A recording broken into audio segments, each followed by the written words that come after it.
आज हम अध्ययन करेंगे पार्ट ऑफ स्पीच का। पार्ट ऑफ स्पीच में अगर आप जानना चाहते हैं क्या क्या आता है, तो उससे पहले हमें ये जानना होगा कि लैंग्वेज क्या होती है, वर्ड्स क्या होते हैं और इनके पार्ट्स क्या होते हैं। लैंग्वेज भाषा का एक माध्यम है जो वर्ड के जरिए या साइन के जरिए आता है। हम ग्रामर पढ़ रहे हैं इसलिए हम इसमें वर्ड्स का सहारा लेंगे। वर्ड्स के जरिए ही सेंटेंस बनता है। लैंग्वेज किससे बनती है? वर्ड से बनती है, और वर्ड का समूह है सेंटेंस बनाता है। और सेंटेंस के कुछ पार्ट होते हैं, और इन्हें सेंटेंस के पार्ट कह दो या स्पीच के पार्ट कह दो। जो हम बोलते हैं अंग्रेजी में, पूरा का पूरा जो एक वाक्य होता है उसमें विभिन्न प्रकार के आपको ग्रामर के पार्ट्स मिलेंगे, और इन पार्ट्स में आपको 8 पार्ट को पढ़ना होता है। पार्ट ऑफ स्पीच का पूछा जाता है तो हम 8 पार्ट की बात करते हैं। इन 8 पार्ट में noun, pronoun, verb, adverb, adjective, preposition, conjunction और इंटरजेक्शन है। इंटरजेक्शन का प्रयोग तो आप सामान्य तौर पर अपने आप पहचान लेंगे। बाकी के प्रयोग को पहचानने के लिए आपको सामान्य चीज़ों का पता होना चाहिए। हम इनको एक एक करके बढ़िया तरीके से पढ़ेंगे, और मेरा ये मानना है कि अगर ये क्लास आप देख लेते हैं तो आपका बेसिक जो है, बेसिक इतना बढ़िया हो जाएगा कि आप इनको सीधे ही पहचान लेंगे इस क्लास में। और इससे आगे की क्लास में हम एडवांस तरीके से भी जो पार्ट ऑफ स्पीच है उनको पहचानने का तरीका देखें। और इनके बाद ही आपको हर टॉपिक को पढ़ना चाहिए। प्रत्येक टॉपिक में इन टॉपिक को पढ़ने के बाद ही आप बढ़िया तरीका से गहनता से पढ़ सकते हैं। तो स्टार्ट करते हैं। पहला जो हमारा पार्ट ऑफ स्पीच में आता है वो है नाउन। नाउन की बात करें तो ये सबको पता है कि भाई संज्ञा सर्वनाम सबने पढ़ रखा है, संज्ञा सर्वनाम को। तो नाउन की अगर बात करें तो नाउन में सबसे पहले हमें नेमिंग वर्ड, इसका एक शॉर्ट फॉर्म होता है नेमिंग वर्ड, जिसके जरिए हम क्या कर सकते हैं, पहचान सकते हैं। नेमिंग वर्ड का मतलब है किसी भी वस्तु का कोई ना कोई नाम होता है, या फिर कोई जो चीज़ है या फिर कोई प्राणी उसका नाम होता है। जैसे कुत्ता है, डॉग, ये क्या है? एक नाउन है, इसका एक नाम है विशेष। कुत्ता कहते ही हमारे सामने कुत्ते की इमेज आ जाती है। टेबल अगर मैं कहता हूँ तो टेबल कहते ही हमारे सामने इमेज आ जाती है। लेकिन अगर मैं सीधा नाम लिख दूँ खेल, तो खेल कहते ही खेल की कोई इमेज नहीं है हमारे दिमाग में, तो ये कभी भी नाउन नहीं होता। लेकिन खेल कौन सा है वो हमारा नाउन हो सकता है। कैसे? CRICKT, cricket. खेल का मतलब है खेलना चाहिए, मेरा वर्ब से है। क्या खेलते हैं आप? तो क्रिकेट है, फुटबॉल है, वॉलीबॉल है, टेनिस बॉल है, ये सभी हमारे नाउन में आ जाते हैं। लेकिन खेलना या खेल जो है वो एक तरीके से क्रिया में आता है। क्या खेलते हैं आप? क्या खेल रहे हैं आप? ऐसा हम बोलते हैं। तो प्ले जो है, प्ले एक तरीके से क्या है, वर्ब में आता है। जबकि क्या खेल रहे हैं वो हमारा नाउन में आता है। ये तो होगी सामान्य बात। लेकिन अब कई बार एग्जाम्पल या फिर इसकी जो डेफिनेशन है वो पूछ ली जाती है। तो नाउन की जो डेफिनेशन है वो होती है, a noun is a word used as the name of a person, place और थिंग्स। नाउन एक शब्द है जो किसी वस्तु, व्यक्ति, स्थान, गुण या भाव को बताता है। और हम इसमें आगे देखते हैं, जैसे रवि है, रवि किसी व्यक्ति का नाम। मेरी तो एक ही ट्रिक है, मैं आपको बता देता हूँ। अगर उसका नाम लेते ही आपके दिमाग में कोई इमेज क्रिएट हो रही है, क्या हो रही है? इमेज क्रिएट हो रही है। उसका व्यक्ति विशेष नाम होता है उसका। जैसे राहुल नाम लिया, राहुल नाम लेते ही आपके दिमाग में क्रिएट होगी उसकी इमेज। फिश नाम लिया, मछली, क्रिएट होगी। लेकिन अगर मैं आपसे कह दूँ ब्लैक, काला, तो आपके दिमाग में कोई किसी व्यक्ति विशेष की इमेज होती है कि नहीं होती? लेकिन अगर मैं कह दूँ ब्लैक बॉय, काला लड़का, तो आपके दिमाग में लड़के की इमेज होगी। यानी बॉय जो है वो एक नाउन है, वो अलग बात है। क्या है, कौन सा नाउन है, वो अलग बात है। मैं कह दूं कि आपको रेड, रेड कहते ही आपके दिमाग में कोई भी इमेज नहीं आएगी। लेकिन अगर मैं कह दूं रेड रोज, तो आपके दिमाग में आ जाए गुलाब, लाल गुलाब। इसी तरीके से हमें नाउन को पहचानना होता है। अब एक जो आगे शब्द है स्थान, दिल्ली, दिल्ली कहते ही दिल्ली का आता है। लेकिन अगर मैं कहता हूँ सीधा नाम कह दूँ प्लेस या स्थान, तो आपके नहीं आएगा माइंड में। प्लेस कह दूँ या फिर कोई और जगह का नाम ले लूँ तो वो कभी नहीं आएगा। लेकिन दिल्ली कहते ही आपके दिमाग में आ गया, तो वो एक तरीके से क्या है, नाउन है। रवि भी क्या है, एक नाउन है, किसी व्यक्ति का नाम है। इसी तरह से हम अदर एग्जाम्पल की बात करें तो मुकेश है, सीता है, टेबल है, डॉग है, ये सभी नाउन के एग्जाम्पल हैं। कई बार हमको जो परीक्षा है उसमें पूछा जाता है नाम देकर कि ये पार्ट ऑफ स्पीच का कौन सा भाग। तो पहचानने का तरीका है, अगर वो किसी नाम विशेष को बता रहा है, किसी का नाम है विशेष तौर से, चाहे वस्तु, व्यक्ति, गुण, भाव कुछ भी हो, तो हम क्या करेंगे, नाउन करेंगे। नाउन की एक और पहचानने की छोटी सी ट्रिक है, लगभग मिल ही जाएगा आपको। अगर आर्टिकल है, आर्टिकल का मतलब ए एन और द, ए एन दी या ए एन द अगर आपको मिलता है तो उसके साथ अगर कोई वर्ड दिया हुआ है तो वो नाउन होगा। जैसे ए डॉग, ये डॉग जो है वो नाउन होगा। जैसे एन आइसक्रीम, आइसक्रीम वो भी क्या है आपका एक नाउन होगा। इस तरीके से आप नाउन को पहचान पाएंगे। नाउन को पहचानने का तरीका है कि आप अगर उस व्यक्ति की इमेज या उस चीज़ की इमेज या भाव की इमेज क्रिएट कर पा रहे हैं, दिमाग में आपके आ रहा है कि यहाँ पे एक नाम लेते वो दिमाग में आ जाना चाहिए, आपके उसकी इमेज दिमाग में आ जानी चाहिए, तो आप क्या है नाउन को बढ़िया तरीके से समझ पा रहे हैं। ये हमारा नाउन था, उसकी एक छोटी सी ट्रिक भी मैंने आपको बता दी। तो जो नाउन है उसकी ट्रिक क्या हो गई, आर्टिकल है, वर्ड है और नाउन है। आर्टिकल के साथ अगर वर्ड आता है तो वो क्या होगा, नाउन होगा। ठीक है, अब आगे चलते हैं। वर्ब, वर्ब की बात करें तो वर्ब का मतलब होता है क्रिया। क्रिया से आपको समझ में नहीं आएगा, लेकिन एक वर्ड है एक्शन। अगर आपके दिमाग में एक्शन आ रहा है कि वो क्या एक्शन कर रहा है, तो आप समझ जाएंगे कि वो एक तरीके से क्या है, वर्ब है। ये भी पार्ट ऑफ स्पीच का एक भाग है। जैसे मैं एक वाक्य आपके सामने बताता हूँ, I read the news paper daily, मैं एक न्यूज़पेपर डेली पढ़ता हूँ। इसमें आई जो है वो एक तरीके से प्रोनाउन है, हम आगे बात करेंगे। लेकिन रीड, रीड का अर्थ है पढ़ना। वो क्रिया क्या कर रहा है, पढ़ने की क्रिया कर रहा है। वो क्रिया क्या कर रहा है, खेलने की क्रिया कर रहा है। वो क्रिया क्या कर रहा है, रिटर्न, लिखने की क्रिया कर रहा है, राइट, लिखने की क्रिया कर रहा है। वो एक्शन क्या कर रहा है, क्रिया यानी कि एक्शन, वो एक्शन क्या कर रहा है, वो सिंग कर रहा है, गाना गा रहा है, यानी जो एक्शन किया जा रहा है उसको ही हम कहते हैं क्रिया। और अगर ये एक्शन जो है वो क्या किया जा रहा है, जैसे राइट कर रहा है, राइट तो लिखना हो गया, ये तो क्रिया होगी। अगर मैं कह दूं एक लेटर लिख रहा है या फिर एक बुक लिख रहा है, तो वो क्या हो जाएगा, बुक हो जाएगा अपना नाउन।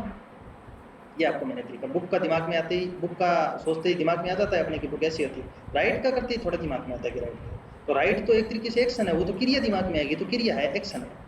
अब हम आगे चलते हैं। दूसरी इसकी एक स्थिति होती है स्टेट ऑफ बीइंग। इसका मतलब है वो किस स्थिति पर है, किस पद पर है, क्या उसकी वर्तमान स्थिति है। तो देखिए, शी इज ए टीचर, इसमें जो इज है वो भी एक वर्ब है, लेकिन ये यहाँ पे स्टेट को दर्शा रही है। वो एक टीचर है, उसकी टीचर के रूप में स्थिति को दर्शा रही है। तो टीचर के रूप में अगर स्थिति को दर्शा रही है तो भी हमारी जो इज है वो क्या हो जाएगी, वर्ब हो जाएगी। ये आपको ध्यान में रखना है। अब इसकी डेफिनेशन देखें। A verb is a word used to express an action और स्टेट, क्या एक्शन और स्टेट। एक वर्ड है, एक शब्द है जो आपको क्या कराए, एक्सप्रेस कराए, भाव व्यक्त कराए, किस चीज़ का, एक्शन का, क्रिया का, या फिर किसी तरीके की स्टेट का, यानी उसकी स्थिति क्या है, वो एक टीचर है। या फिर किसी प्लेस का कह दिया जाए कि वो, जैसे ताजमहल है वो कौन सी नदी के किनारे स्थित है, तो हम देख सकते हैं कि स्टेट ऑफ बीइंग, उसकी स्थिति कहाँ पर है। तो अगर स्थिति को बता रहे हैं तो वर्ब है, और एक्शन को बता रहे हैं तो वर्ब है। एग्जाम्पल के तौर पे देखें तो गो एक क्रिया है, वर्ब है, राइट भी वर्ब है, प्ले भी वर्ब है, और ये इज, एम, विल, ये सभी की सभी क्या है, एक तरीके से वर्ब है। और इज और एम कई बार क्या करती है, स्टेट को भी दर्शाती है, यानी उसकी जो स्थिति है उसको भी दर्शाती है। दो हमारे पार्ट ऑफ स्पीच पूरे हो चुके हैं, तीसरे पे चलते हैं। तीसरा जो हमारा पार्ट ऑफ स्पीच है वो आता है प्रोनाउन। सबको पता है प्रोनाउन, आप बढ़िया तरीके से पहचान भी सकते हैं, लेकिन इसका थोड़ा सा मैं आपको बता देता हूँ। प्रोनाउन जो है वो क्या करता है, रिप्लेस करता है एक नाउन को। किसको, रिप्लेस, रिप्लेस का मतलब है उसका स्थान ले लेता है। अब वाक्य में हम क्या कर सकते हैं, कई बार ऐसा तो कह नहीं सकते कि मोहन है वो गाँव गया, मोहन गाँव से वापिस आया, मोहन बस में चढ़ा, ऐसा हम कभी नहीं कहते। उसके स्थान पर किसी अन्य शब्द का प्रयोग करते हैं। जैसे Sweta is a bibliophile. She carries a book with her everywhere. यानी वो एक पुस्तक लवर है। क्या है, एक पुस्तक लवर है, एक तरीके से वो पुस्तकों को बहुत ज़्यादा पसंद करती है। और वो क्या करती है, हमेशा अपने पास एक पुस्तक रखती है। अब ये जो सी है, आप ध्यान से देखिए, ये इस सविता का स्थान ले रहा है। किसका, सविता का। सविता इज ए बिब्लियोफाइल, और इसका स्थान लिया किसने, सी ने। तो इसके स्थान पर प्रयुक्त हुआ है सी, इसलिए ये क्या है, प्रोनाउन बन गया। हम अन्य इसके एग्जाम्पल देखते हैं, जैसे I, we, you, me, ourselves, ये सभी के सभी क्या है, प्रोनाउन है। और ये क्या करते हैं, अन्य चीज़ों का स्थान ले लेते हैं। जैसे मैं आपको एक एग्जांपल बता देता हूँ कि यहीं पे अपने ले लगते हैं कि सीता इज ए टीचर। अगर मैं ऐसा कह दूँ कि Sita is a teacher, she teach very well. अब यहाँ पे जो शी आया है वो इस सीता का स्थान ले रहा है। Sita is a teacher, Sita एक टीचर है और सीता का स्थान किसने लिया? सी टीच वेरी वेल, वह बहुत अच्छा पढ़ाती है। अब देखिए ये तो इसके स्थान पे आ रहा है सीता के स्थान पे सी, तो ये हमारा क्या हो जाएगा? प्रोनाउन किसी स्थान विशेष जो नाउन है उसके स्थान को घेरता है। ये बार बार पुनरावृत्ति न हो इसलिए प्रोनाउन का यूज किया जाता है। प्रोनाउन अपना तीसरा जो है वो क्लियर हो गया। 4 नंबर पर चलते हैं। इसकी एक्सरसाइज है लास्ट में, आप बने रहिएगा साथ में हमारे। इसकी एक्सरसाइज हम करेंगे साथ में। एडजेक्टिव ये समझना बहुत जरूरी है। 2 चीज़ें हैं उनमें थोड़ी थोड़ी कन्फ्यूजन हो जाती है, एडजेक्टिव में और एडवर्ब में। हम बहुत बढ़िया तरीके से इसको क्लियर करेंगे। ये एडवर्ब है और ये एडजेक्टिव। इसके आगे मैंने एक सारणी भी बना रखी है, आप बढ़िया तरीके से समझ पाएंगे। छोटी सी शॉर्ट ट्रिक है। स्टार्ट करते हैं हम एडजेक्टिव। एडजेक्टिव में एड जो शब्द है वो एक तरीके से एडिशन को बताता है, यानी ये क्या करेगा? किसी व्यक्ति की, किसी वस्तु की, किसी स्थिति की, किसी भी परिस्थिति की जो वैल्यू होती है उसको एडिशन कर देता है, उसमें और ज़्यादा वृद्धि कर देता है। तो ये क्या करता है? मॉडिफाइज ए नाउन और प्रोनाउन। या तो नाउन को मॉडिफाई करेगा या प्रोनाउन को मॉडिफाई करेगा, यानी उसकी विशेषता बताएगा, विशेष कर देता है उसको। इसकी एक परिभाषा जो है वो देखिए आप। An adjective is a word used to add something to the meaning of a noun। यानी ये क्या करता है? कुछ ऐड कर देता है। नाउन के भी करता है, प्रोनाउन में भी ये उसकी वैलिडेशन कर देता है कुछ ना कुछ। हम देखते हैं कैसे। She has a red cape. यहाँ पे केप जो है वो एक नाउन है, यानी कि टोपी। हमारे केप कहते दिमाग में आ जाता है, नेमिंग वर्ड है। और इसकी क्या है? एडिशन, इसकी वैल्यू एडिशन कर रहा है रेड। इसको बढ़ा रहा है कैसे? इसकी प्रस्थिति, इसकी वास्तविकता, इसकी विशेषता बता रहा है। कौन बता रहा है? रेड शब्द, यानी लाल टोपी। तो उसकी विशेषता बता दी, उसमें ऐड कर दिया, उस टोपी में कुछ ऐड किया, तो रेड केप हो गया। दूसरा हम देखते हैं, the southern lights are beautiful. तो दक्षिण में जो लाइट्स हैं, दक्षिण की जो लाइट्स हैं वो क्या है? ब्यूटीफुल है, सुंदर है। तो यहाँ पे ये क्या कर रहा है? साउथर्न लाइट्स को ब्यूटीफुल बता रहा है, उनको और ज़्यादा सुंदर बता रहा है। तो ये यहाँ पर भी क्या है? एडजेक्टिव है। हम इसे बढ़िया तरीके से देख पा रहे हैं। अब इसके कुछ उदाहरण, बिग है, हैप्पी है, ग्रीन है और क्रेजी है। ये नाउन और प्रोनाउन से नाउन की विशेषता बता देता है और प्रोनाउन को भी बढ़िया तरीके से ये एडिंग करता है, उसकी वैल्यू एडिशन कर देता है। इसमें हमने 2 एग्जाम्पल देख लिए, एक ब्यूटीफुल को और एक रेड को। तो ये एडजेक्टिव था। एडजेक्टिव मॉडिफाई करता है नाउन और प्रोनाउन को। इसी तरीके से हमारा जो एडवर्ब है, एडवर्ब के बारे में हम देखें तो एडवर्ब के बारे में थोड़ी कन्फ्यूजन रहता है। हम इसको क्लियर करते हैं अभी। बहुत ही आसान है एडवर्ब को क्लियर करना। एडवर्ब क्या करता है? या तो एक वर्ब को मॉडिफाई करेगा, या एडजेक्टिव को मॉडिफाई करेगा, और या एडवर्ब को मॉडिफाई करेगा। हमारे दिमाग में ये 3 शब्द होने चाहिए। जो एडजेक्टिव है वो तो करता है नाउन और प्रोनाउन को मॉडिफाई, और जो एडवर्ब है वो मॉडिफाई करता है वर्ब को, एडजेक्टिव को, और खुद एडवर्ब को भी मॉडिफाई कर देता है। तो देखिए हम पहला एग्जाम्पल देखते हैं। पहला एग्जाम्पल जो है वो हमारा है, ही ड्राइव्स केयरफुली। वह सावधानी से चलाता है, गाड़ी चलाता है। यहाँ पे कार लिख देते हैं। ही ड्राइव्स ए कार केयरफुली, या फिर कार जो भी वाहन है वो क्या करता है? ड्राइव्स केयरफुली, यानी सावधानी से वो चलाता है। कोई भी वाहन हो सकता है। तो केयरफुली जो शब्द है वो किसको मॉडिफाई कर रहा है? ही को कर रहा है क्या? ही और केयरफुली, वह सावधानी नहीं, लेकिन जो ड्राइव कर रहा है यानी जो चला रहा है वह चीज़ वो क्या कर रहा है? सावधानी से कर रहा है। इसलिए यहाँ पे कर रहा है वर्ब को मॉडिफाई। इसको वर्ब को मॉडिफाई, और वर्ब को मॉडिफाई कर रहा है, इसलिए यहाँ पे जो केयरफुली है वो क्या है? एडवर्ब है। आगे चलते हैं। She is narrating the incident very slowly. अब यहाँ पे स्लोली जो है वो क्या है? एडवर्ब है। और इसी एडवर्ब को दूसरी एडवर्ब जो है वो क्या कर रहा है? मॉडिफाई कर रहा है। कैसे? वेरी स्लोली, और भी ज़्यादा धीरे धीरे। कोई चीज़ को नेरेटिव कर रहा है, किसी तरीके की घटना है, इंसिडेंट है, उस इंसिडेंट को वो क्या कर रहा है? बता रहा है, नेरेट कर रहा है, तो उसको भी वेरी स्लोली यानी कि धीरे धीरे। अब वो देखिए आप, नेरेट, ये जो कहानी है ना, इस कहानी को जो नेरेटिंग की जा रही है वो केयरफुली करें, इंसिडेंट को केयरफुली नहीं हो रहा है। कुछ बताने की जो प्रक्रिया है वो क्या है? वेरी स्लोली है। तो इसलिए यहाँ पे फिर वापस क्या आ जाएगा? वर्ब को। और यहाँ पे क्या है? एक तरीके से एडवर्ब को क्या कर रहा है? ये मॉडिफाई कर रहा है। तो इस तरीके से अपना एडवर्ब जो है वो क्लियर होता है। इसमें याद रखने वाली बात है कि ये नाउन और प्रोनाउन को कभी मॉडिफाई नहीं करता, यानी उनकी विशेषता नहीं बताता, ना उसमें कुछ वैल्यू एडिशन करता है, वो तो एडजेक्टिव करता है। यहाँ पर ये करता है वर्ब में, एडजेक्टिव में और एडवर्ब। अब हम आगे चलते हैं एग्जाम्पल में स्लोली है, वेरी है, ऑलवेज है, नेवर है, टुमारो है। ये सब चीजें जैसे ऑलवेज है, नेवर है, ये आपने एडवर्ब के रूप में टेंस में पढ़े होंगे। हेयर एंड देयर है, ये सभी के सभी क्या टेंस में भी पढ़े जाते हैं जो एडवर्ब के रूप में। हम इसके आगे बात करेंगे। एडवर्ब हमने पढ़ लिया, मॉडिफाई करता है वर्ब, एडजेक्टिव और एडवर्ब। अब चलते हैं आगे। प्रीपोजिशन में सबको पता है कि प्रीपोजिशन जो है वो क्या करता है, रिलेशनशिप बताता है, यानी दो चीजों के बीच में संबंध स्थापित करता है। या तो वो नाउन होता है या वो प्रोनाउन होता है। नाउन और प्रोनाउन का अन्य किसी शब्द के साथ जो संबंध स्थापित किया जाता है वो वर्ड जो होता है वो प्रीपोजिशन होता है। जैसे आई लिव इन इंडिया, अब इंडिया में रहने का संबंध किससे स्थापित किया जा रहा है, आई से किया जा रहा है। तो आई यहाँ पे क्या है, प्रोनाउन, और अन्य वर्ड इंडिया से क्या किया जा रहा है, संबंध स्थापित किया जा रहा है। यानी बीच का मीडिएटर है, एक तरीके से वो स्थिति भी बता रहा है, साथ में प्रीपोजिशन स्थिति भी बताता है एक तरीके से वो कहाँ पर है। तो आई लिव इन इंडिया, तो यहाँ पे जो इन है वो क्या है, एक प्रीपोजिशन है।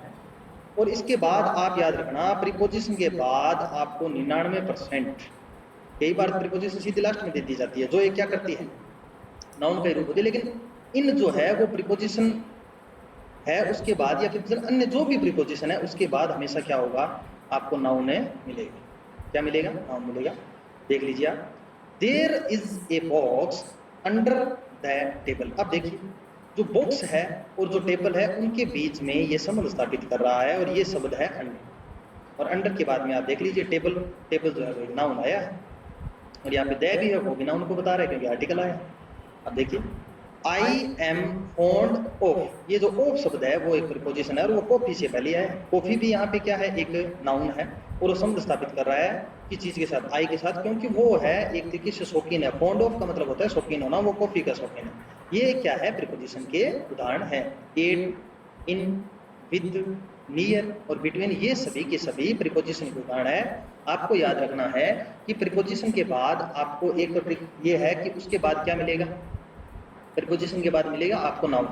दूसरा, वो दो चीजों के बीच में संबंध स्थापित करे। अब देखिए, एक ऐसे तो नाउन जो है वो मैं आपको ये बता देता हूँ, BLAC के ब्लैक कॉफी, और एक ऑफ कॉफी।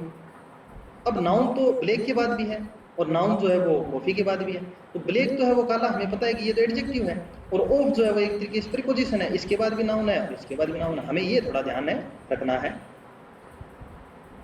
प्रीपोजिशन के बाद हमारा आता है कंजक्शन। कंजक्शन क्या करता है, वर्ड्स को भी जोड़ता है और सेंटेंस को, वो तो संबंध बताता है, और ये जोड़ता है दो चीजों को।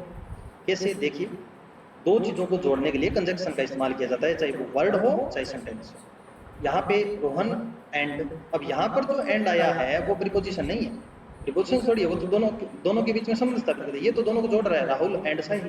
तो राहुल और साहिल आर फ्रेंड्स। राहुल और साहिल जो है वो क्या है, फ्रेंड्स है, यानी मित्र है। तो दोनों को क्या करता है, दोनों को जोड़ने वाला शब्द कौन सा, एंड, तो ये कंजक्शन है। She and I visited Goa last weekend. वो और मैं पिछले दिनों, पिछले सप्ताह हम गोवा गए, हम गोवा घूमे। तो यहाँ पे सी और आई जो है उनको जोड़ने वाला शब्द जो है वो क्या है, एंड है। तीसरा देखिए, I did not go to work today because I was not feeling well, क्योंकि मैं अच्छा महसूस नहीं कर रहा था, इसलिए मैं वर्क पे नहीं गया कल, टुडे आज नहीं जाऊंगा। अब देखिए आप, I did not go to work today because I was feeling well, इसमें क्या होगा, ये जो बिकॉज शब्द है, बिकॉज शब्द दो वाक्यों को जोड़ रहा है, एक तरीके से उपवाक्यों को या वाक्यों को जोड़ रहा है। तो इसमें क्या है, बिकॉज जो है वो कंजक्शन है, और ये जो अन्य कंजक्शन आपको नीचे दिखाई दे रहे हैं ये एग्जांपल है, एंड, और, बट, बिकॉज और सिंस, ये सभी की सभी एग्जांपल। ध्यान से देखिए, I did not go to work today because I was not feeling well. यहाँ पे दो शब्द नहीं है, यहाँ पे दो सेंटेंस है एक तरीके से, और सेंटेंस के बीच को क्या कर रहा है, ये मॉडिफाई कर रहा है, बीच में जोड़ रहा है। बिकॉज जो है वो इनको ज्वाइनिंग वर्ड है ये, इसलिए ये क्या है, कंजक्शन, और कंजक्शन के नीचे अपने अन्य उदाहरण है। आगे चलते हैं, इंटरजेक्शन। इंटरजेक्शन जो है वो एक तरीके से क्या है, एक्सप्रेसिव वर्ड है। इसमें एक्सप्रेशन का बड़ा ही महत्व होता है। या फिर ये क्या काम करता है, एक्सप्रेसेस सडन फीलिंग, अचानक से कोई भावना आ जाए, जैसे कोई मैच जीत जाए, जैसे किसी को अचानक चोट लग जाए, या फिर कोई खुशी को व्यक्त करने के लिए जो आवाज निकाली जाती है, अपनी तो नहीं लेकिन अंग्रेजों में क्या होता है, इंग्लिश जो कंट्री है वहां पे ये ज्यादा पॉपुलर है। यहाँ पे देखिए आउच, दैट हर्ट, जब कोई किसी चीज की चोट लगती है और हर्टिंग होती है तो इस तरीके का साउंड निकालते हैं, और ये एक तरीके से क्या है, इंटरजेक्शन है। You, I love to listen rap music, और ये क्या है, खुद की एक अभिव्यक्ति कर रहा है किसी चीज की प्रति अपनी रुचि व्यक्त करने के लिए, तो ये यो जो है वो क्या है, एक इंटरजेक्शन है। उसके बाद एग्जाम्पल में देखते हैं, वाओ, ओ शिट, यो, आउच, हुर्रा, ये जो शब्द हैं, ये शब्द क्या है, ये सारे के सारे शब्द इंटरजेक्शन है। अब हम आगे इसकी एक्सरसाइज करते हैं। अब इसके जो एग्जाम्पल्स हैं वो हमें ध्यान से देखने हैं। अगर ये आपके समझ में आ रहा है तो अभी तक जो आपने पढ़ा वो क्लियर है, और पार्ट ऑफ स्पीच का आपका बेसिक क्लियर हो जाएगा। पहला जो हमारा वाक्य है वो देखिए, the first car drove around the curve, the first car drove around the curve. इसमें जो कार है वो क्या है, एक नाउन है, और नाउन से पहले जो शब्द लगा हुआ है फास्ट यानी तेज, तो ये क्या कर रहा है, उसको मॉडिफाई कर रहा है कार को। इसमें हमारा हो जाएगा क्या, एडजेक्टिव। क्या हो जाएगा, एडजेक्टिव, क्योंकि ये क्या है, उसकी विशेषता बता रहा है कि भाई कार है वो तेज है। दूसरा हमारा फर्स्ट शब्द हमने ये डबल इसीलिए लिया था कि आपके समझ में आए। दूसरा जो वाक्य है वो देखिए, the car drove fast around the curve. यहाँ पर जो फास्ट है वो किसको बता रहा है, ड्रो, गति को बता रहा है, गति तेज है उसकी, इसलिए यहाँ पे जो फास्ट है वो हो जाएगा एडवर्ब। क्या हो जाएगा, एडवर्ब। ऊपर वाले में क्या था, एडजेक्टिव था, और इसमें हो जाएगा एडवर्ब। तीसरे वाक्य पर चलते हैं, एन एडवांस। यहाँ पे सीधा ही आपको पता चल जाएगा, पूरा वाक्य पढ़ने की जरूरत नहीं है। अगर आर्टिकल है और आर्टिकल के बाद कोई शब्द आ रहा है वो आपका होगा नाउन। क्या होगा, noun, advance. An advance of 500 rupees was given. तो इसमें जो एडवांस शब्द है वो क्या हो जाएगा, नाउन, मान लीजिए यहाँ पे। दूसरा, द एडवांस मनी। अब देखिए आर्टिकल है लेकिन बीच में आया है एडवांस और आगे मनी है, ये यहाँ पे जो शब्द है ना ये एडजेक्टिव है, आप याद रखना, यही कंफ्यूजन होती है। ये जो एडवांस है वो एडजेक्टिव है क्योंकि ये मनी को मॉडिफाई कर रहा है, मॉडिफाई करने वाला शब्द है। द के बाद तो आया है आर्टिकल के बाद, लेकिन बीच में है किसके, नाउन। ये नाउन नहीं है यहाँ पे, ये यहाँ पे है एडजेक्टिव। तीसरा प्रश्न देखिए, an express runs from Amritsar to Delhi. एक एक्सप्रेस है, अब यहाँ पे आर्टिकल है और आर्टिकल के बाद आया है वर्ब, वो क्या होगा, नाउन होगा, क्योंकि आगे और कोई नाउन है ही नहीं और ना ही कोई ये मॉडिफायर है, एक्सप्रेस जो शब्द है। तो एन एक्सप्रेस जो है वो क्या हो जाएगा आपका, नाउन। आगे, I have expressed my views. अब यहाँ पे जो एक्सप्रेस्ड है, ना तो आगे इसके आर्टिकल है, ना पीछे आर्टिकल है, ना कोई प्रीपोजिशन है, यहाँ पे ये है वर्ब। क्या है, वर्ब। तो ये क्या है, वर्ब को शो कर रहा है। उसे आगे देखिए, I will catch the express train. अब ये यहाँ पे जो ट्रेन शब्द है, ट्रेन क्या है, नाउन, और नाउन से पहले एक्सप्रेस है, वो इसको क्या कर रहा है, मॉडिफाई कर रहा है, इसकी विशेषता बता रहा है। तो यहाँ पे क्या हो जाएगा, एडजेक्टिव। इस वाक्य, इस स्लाइड में हमने देखा कि जो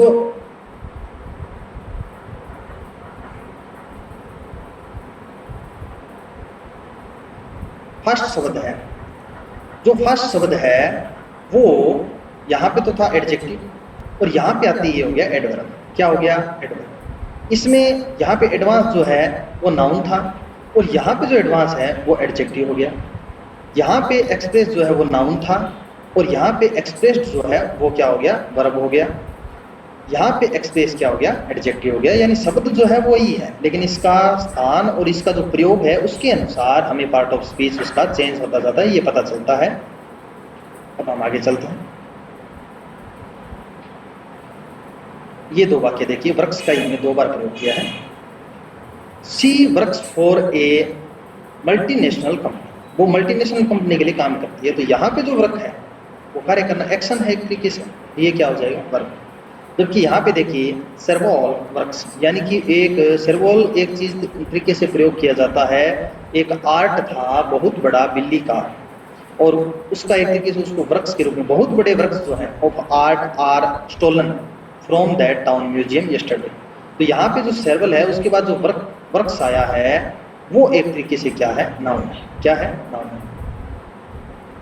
the object of the game is to score that. और यहाँ पे जो क्या है ऑब्जेक्ट, ये ऑब्जेक्ट भी क्या है, नाउन है। ये क्या है, नाउन है। लेकिन यहाँ पे इफ नोबडी ऑब्जेक्ट्स, ये जो ऑब्जेक्ट्स है वो आपका वर्ब है। क्या है, वर्ब, क्योंकि ये एक्शन है। ऑब्जेक्शन तरीके से हम अगर कोई किसी का विरोध करते हैं, आवाज उठाते हैं, ऑब्जेक्ट करते हैं किसी चीज को, वो है ये। यहाँ पे जो है ऑब्जेक्ट्स क्या है, वर्ब है। ये तो हमारे एग्जाम्पल थे। अब हम एक छोटी ट्रिक्स देखते हैं। ट्रिक्स में क्या है, ये आपको स्लाइड जो आपके सामने दिखाई दे रही है, कुछ सफिक्स होते हैं जो वर्ब में प्रयोग किए ही जाते हैं, और इन सफिक्स के आधार पर भी हम पहचान सकते हैं कि ये वर्ब है। आप ध्यान से देखिए, इसकी मैं पीडीएफ जो है वो आपको हमारे टेलीग्राम चैनल पर और साथ में हमारे ऐप के ऊपर, हमारे ऐप का नाम आपको पता हो या ना हो हम बता देते हैं, द टेस्ट हब नाम से हमारा ऐप है। उसकी तरफ आपको free test, free notes, free PDF सब कुछ मिल जाएगा। और साथ में बिल्कुल भी नाम मात्र की फीस में हमने ग्रामर टेस्ट सीरीज वगैरह चला रखे हैं, वो आप देख लेना एक बार हमारे ऐप को विजिट कर। वर्ब में अगर ये शब्द एट जो है वो जुड़ा हुआ मिल जाए, सफिक्स जो बाद में जुड़ता है, कहाँ जुड़ता है, बाद में, या फिर आपको en मिला हुआ मिल जाए, fy लगा हुआ मिल जाए, iss लगा हुआ मिल जाए, लास्ट में IZE लगा हुआ मिल जाए, तो ये सब के सब जो हैं वो किसको बताते हैं, वर्ब को बताते हैं। जैसे मैं उदाहरण बता देता हूँ एक दो। कैपिटेटिव लास्ट में ये जो ATE शब्द है ये क्या है, वर्ब को शो करेगा, आपको याद रखना है, ये वर्ब है, हमें पहचान हो जाएगी। एस्टिमेट जो शब्द है इसके लास्ट में भी एट आया है, ये भी हमें क्या करेगा, वर्ब को शो करेगा। इसी तरीके से IS जो शब्द है ये हमें पब्लिश क्या करवाता है, पब्लिश में जो IS शब्द है वो भी हमें क्या है, वर्ब के बारे में बताता है। उसके अलावा हम देखते हैं IZE यानी बिकम, इसका मतलब होता है बिकम, ऑर्गेनाइज करना किसी चीज़ को, सोशलाइज ये भी एक तरीके से वर्ब है, रियलाइज ये भी एक तरीके से वर्ब है, और लीगलाइज ये भी एक क्या है, वर्ब है।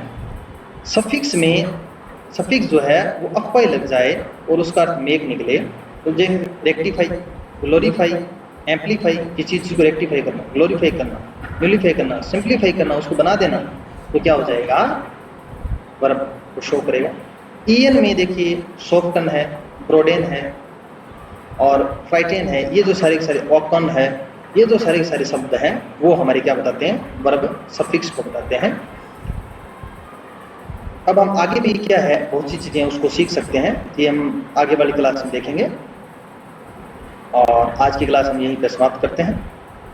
हमारे साथ जुड़े रहें, उससे भी एडवांस लेवल के आपको पार्ट ऑफ स्पीच अगली क्लास में करवाने को मिलेंगे। तो थैंक यू, धन्यवाद। और एक चीज़ आपसे विनम्र अनुरोध है कि हमारे ऐप द टेस्ट हब को ज़रूर ज्वाइन करें, ये हमारा ऐप है।